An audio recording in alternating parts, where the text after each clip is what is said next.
nous avons un centre de recherche consacré au burn-out parental. C'est jusqu'à présent le seul centre de recherche au monde consacré à cette question.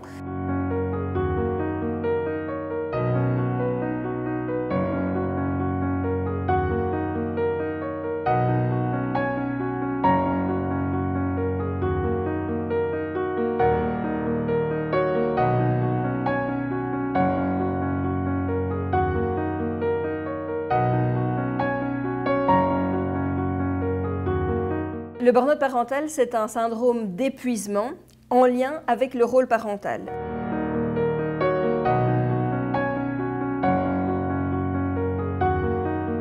On a été retrouver des personnes qui avaient au-delà de 80 ans pour savoir si elles avaient vécu quelque chose qui ressemblait. Est-ce qu'elles avaient éprouvé à un moment donné ces symptômes d'épuisement, de distanciation affective, de perte d'épanouissement dans leur parentalité. On a vu qu'il y avait effectivement une série de parents, en fait à l'époque toutes des mamans, qui s'étaient trouvées dans ce qu'on appellerait aujourd'hui un burn-out parental. Mais ce qui nous a surpris, c'est que la prévalence, donc le nombre de parents qui se trouvaient dans cette situation à l'époque, est beaucoup moins importante qu'aujourd'hui. La pression qui pèse sur les parents d'aujourd'hui n'a jamais été aussi importante dans l'histoire.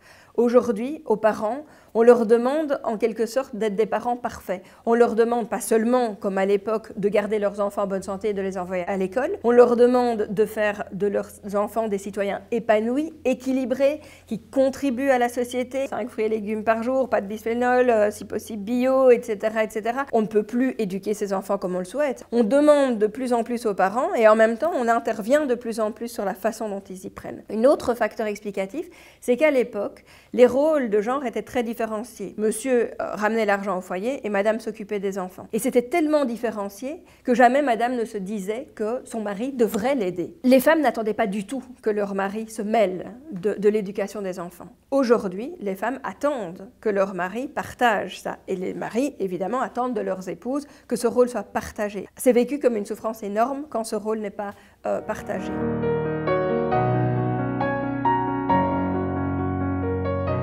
Les recherches ont montré que la prévalence du burn-out parental est beaucoup plus importante dans les pays individualistes par rapport aux pays collectivistes.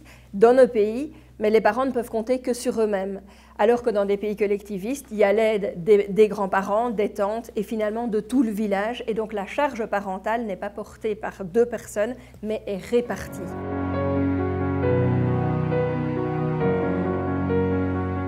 C'est comme si c'était honteux, pas permis de dire qu'on est épuisé dans son rôle de parent. Et ce tabou est hautement problématique parce que les parents qui se trouvent épuisés dans leur rôle de parent sont seuls, coupables, ils restent seuls pendant extrêmement longtemps et donc ne vont pas chercher de l'aide, en tout cas attendre très longtemps avant de chercher de l'aide parce que ce n'est pas dissible. Autant c'est dissible de se trouver en burn-out professionnel, on peut dire ça à son médecin généraliste qu'on n'en peut plus de son travail, mais dire qu'on n'en peut plus de ses enfants, c'est très difficile à dire et c'est très difficile à entendre pour les autres. Nous avons tous intérêt à ce que le burn-out parental soit diagnostiqué précocement. Parce qu'en fait, le burn-out parental, il n'a pas que des conséquences sur le parent, il a aussi des conséquences très délétères pour les enfants. Plus les symptômes de burn-out parental augmentent et plus les comportements de négligence et de violence à l'encontre des enfants vont augmenter.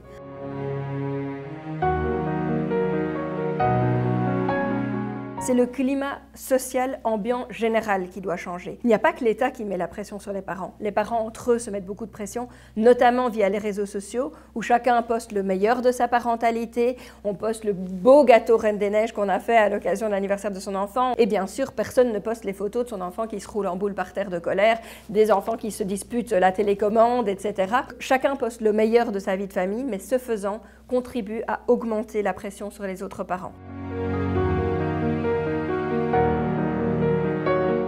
À côté de ça, sont très importantes également toutes les démarches qui ciblent l'accompagnement des parents qui commencent à être en difficulté. Il faut pouvoir les accompagner et les structures qui permettent d'accompagner les parents au début de leur parcours de difficulté sont évidemment essentielles pour prévenir le burn-out.